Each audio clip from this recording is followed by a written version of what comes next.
Welcome to Soul Tips from PB, your source of Bible-based insights to strengthen your walk with God.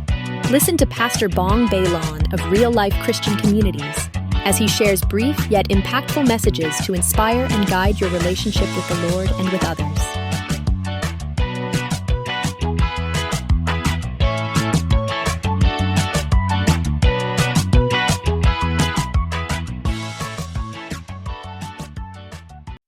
Let us read our passage for today, John 15, verses 7 to 8.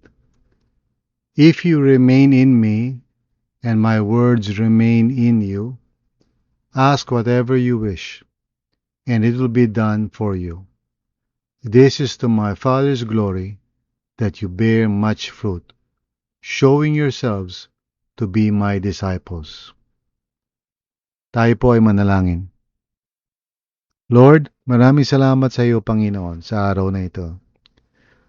As we focus once again to meditating on your word, would you please guide us and speak to us, Panginoon, through your Holy Spirit. Help us to understand what your Spirit is saying to us through this passage. Gabayan niyo po kami, Panginoon, that we may understand your word.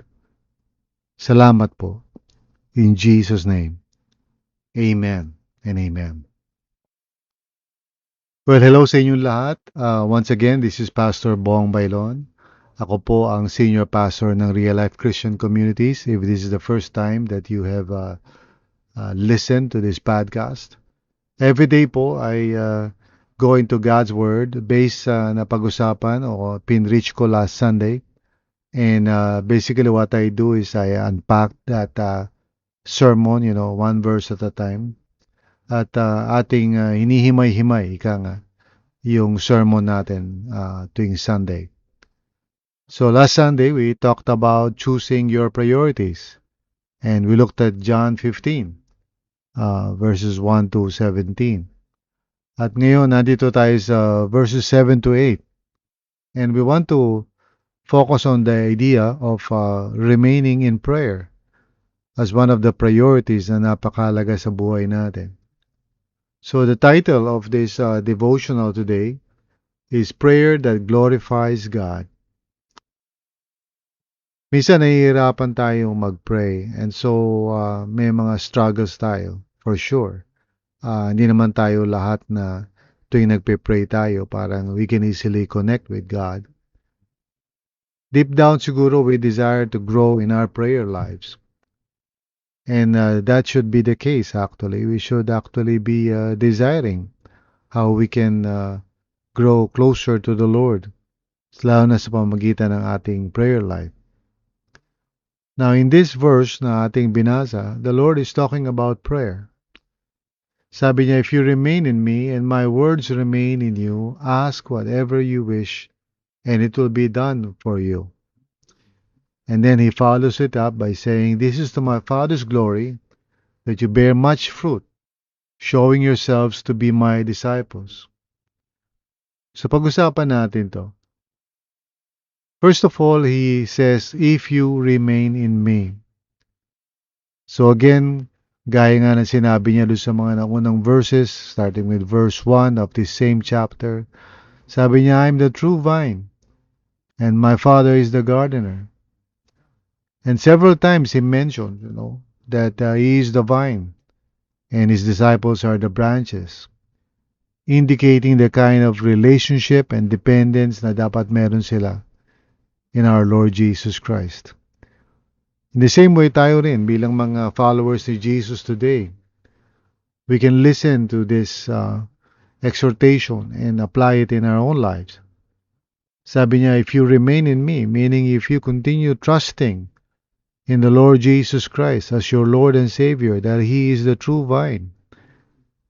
If anyone wants to be part of God's people, it would not be through ethnicity or conversion or circumcision, but rather it is through faith in Jesus alone. So sabi niya, if you remain in me and my words remain in you.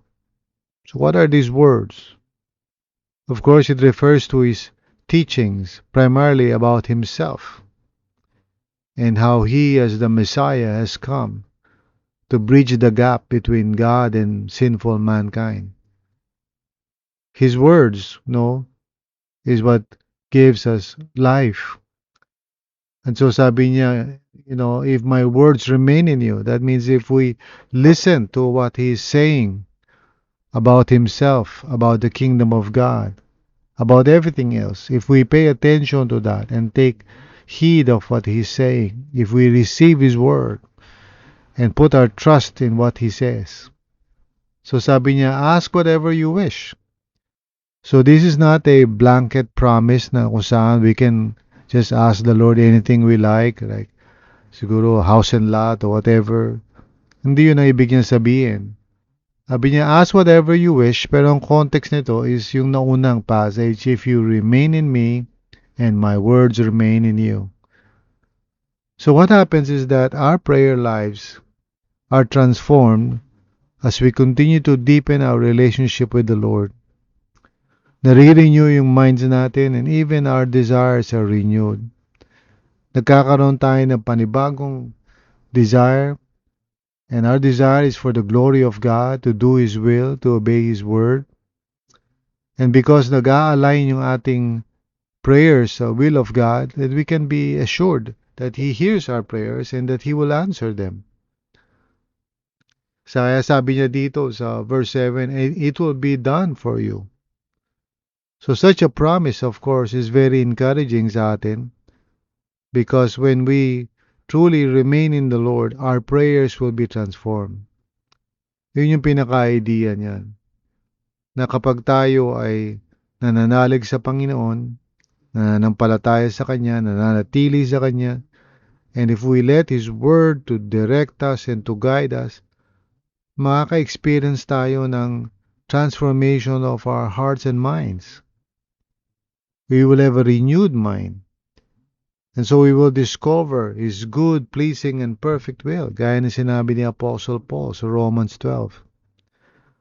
So in other words, itong sinasabi ni Jesus sa verse 7 is an encouragement to us that if we truly recognize Jesus as the true vine, if we put our trust in Him, and so walk with Him by faith, listening to His word, abiding in Him, remaining in Him, obeying His word sa buhay natin, if we nurture that kind of personal relationship, then our prayer lives will be transformed.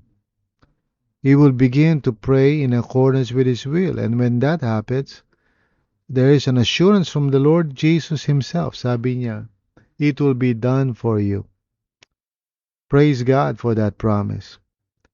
At dahil nga na-renew yung mind natin at yung prayer life natin, we will be able to bear fruit in accordance with His will and purpose.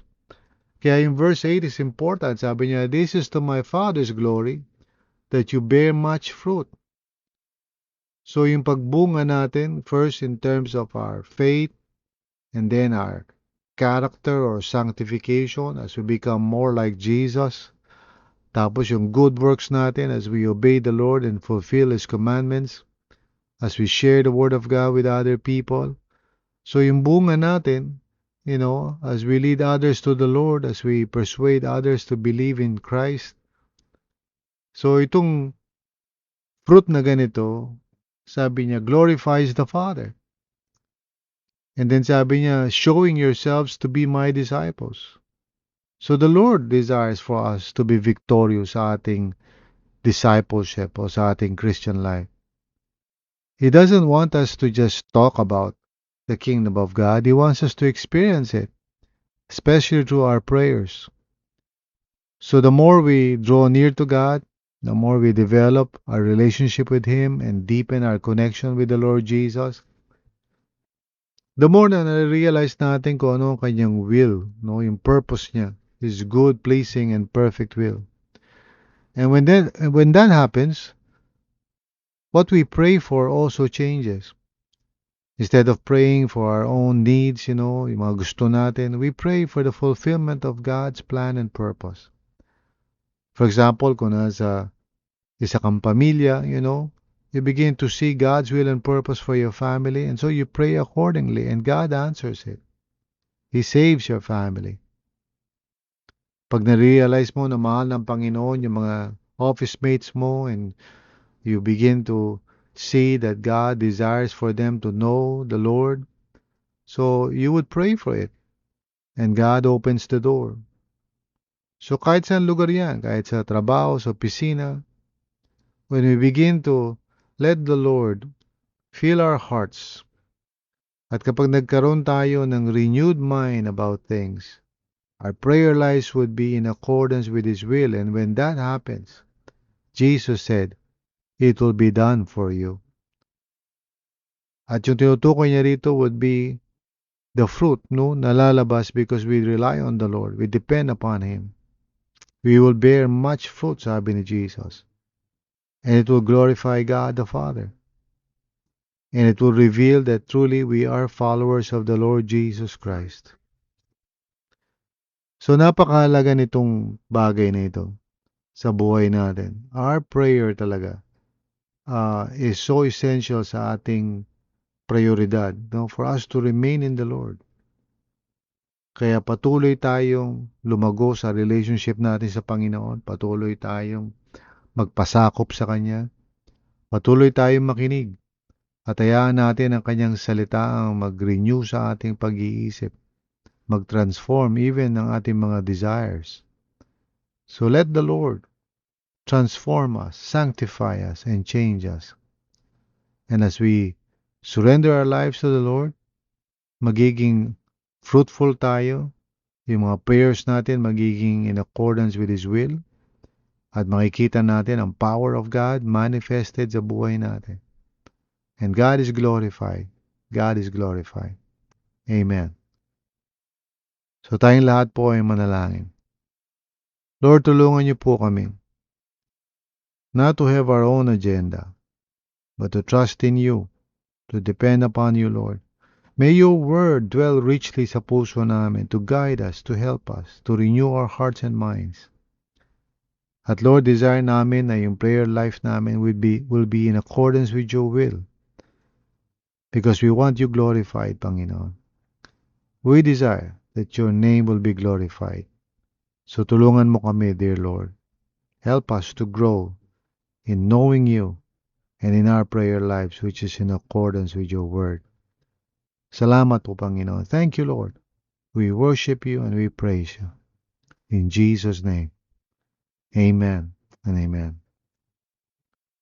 So mga kapatid, I pray na we would grow in prayer, that we would trust God more, that we would listen to His word, and allow Him to transform us.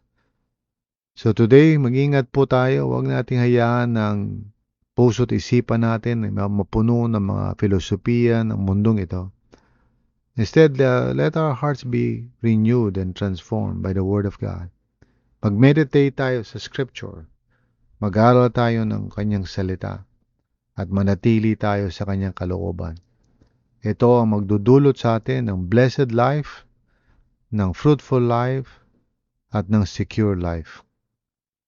So muli, kalat natin itong resource na to sa ibang tao. Sabihin natin na meron tayong podcast and let others listen to it. Pag-usapan nyo, i-discuss natin para pare-pareho tayong lumago sa ating faith. So God bless you. And again, thank you for listening to me at this time. To God be the glory. Amen and amen.